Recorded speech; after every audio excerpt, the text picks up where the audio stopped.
Deuteronomy 16. Observe the month of Abib by keeping the Passover of the Lord your God.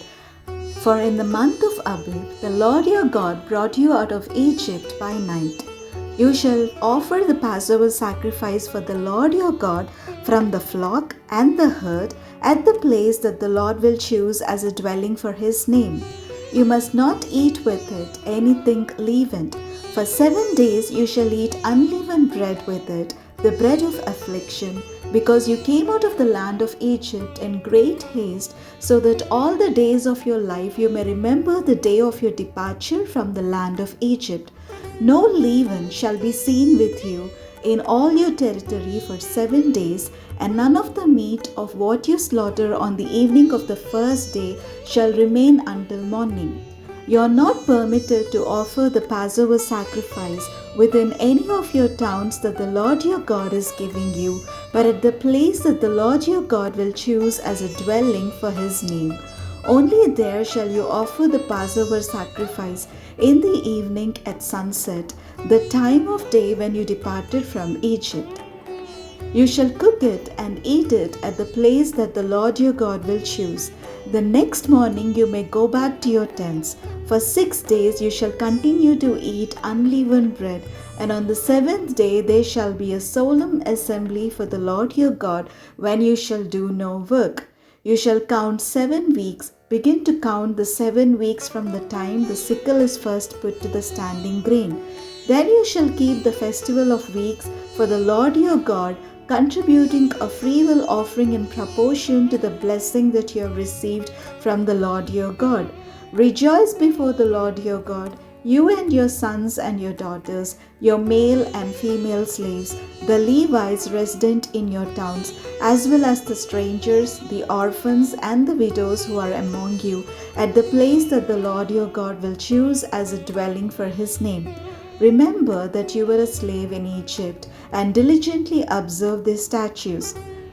You shall keep the festival of booths for 7 days, when you have gathered in the produce from your threshing floor and your winepress. Rejoice during your festival, you and your sons and your daughters, your male and female slaves, as well as the Levites, the strangers, the orphans, and the widows resident in your towns. 7 days you shall keep the festival for the Lord your God at the place the Lord will choose. For the Lord your God will bless you in all your produce and in all your undertakings, and you shall surely celebrate. 3 times a year, all your males shall appear before the Lord your God at the place that he will choose, at the festival of unleavened bread, at the festival of weeks, and at the festival of booths. They shall not appear before the Lord empty-handed. All shall give as they are able, according to the blessing of the Lord your God that he has given you. You shall appoint judges and officials throughout your tribes in all your towns that the Lord your God is giving you, and they shall render just decisions for the people. You must not distort justice, you must not show partiality, and you must not accept bribes, for a bribe blinds the eyes of the wise and subverts the cause of those who are in the right. Justice and only justice you shall pursue, so that you may live and occupy the land that the Lord your God is giving you. You shall not plant any tree as a sacred pole beside the altar that you make for the Lord your God, nor shall you set up a stone pillar, things that the Lord your God hates. Deuteronomy 17. You must not sacrifice to the Lord your God an ox or a sheep that has a defect, anything seriously wrong, for that is abhorrent to the Lord your God. If there is found among you in one of your towns that the Lord your God is giving you a man or woman who does what is evil in the sight of the Lord your God and transgresses his covenant by going to serve other gods and worshipping them, whether the sun or the moon or any of the host of heaven which I have forbidden, and if it is reported to you or you hear of it, and you make a thorough inquiry, and the charge is proved true that such an abhorrent thing has occurred in Israel, then you shall bring out to your gates that man or that woman who has committed this crime, and you shall stone the man or woman to death. On the evidence of 2 or 3 witnesses, the death sentence shall be executed. A person must not be put to death on the evidence of only one witness.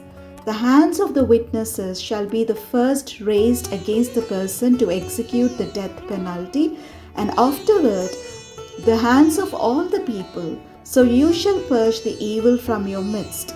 If a judicial decision is too difficult for you to make between one kind of bloodshed and another, one kind of legal right and another, or one kind of assault and another, any such matters of dispute in your towns, then you shall immediately go up to the place that the Lord your God will choose, where you shall consult with the Levitical priest and the judge who is in office in those days. They shall announce to you the decision in the case. Carry out exactly the decision that they announce to you from the place that the Lord will choose, diligently observing everything they instruct you. You must carry out fully the law that they interpret for you or the ruling that they announce to you.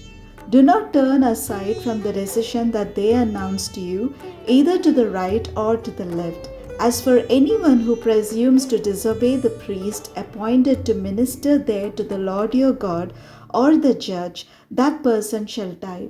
So you shall purge the evil from Israel. All the people will hear and be afraid and will not act presumptuously again.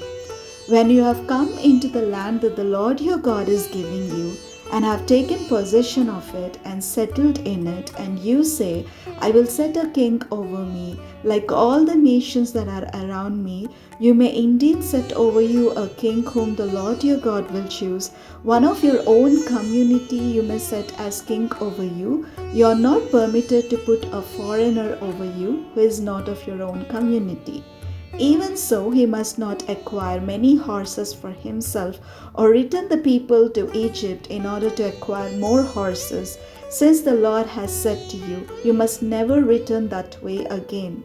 And he must not acquire many wives for himself, or else his heart will turn away.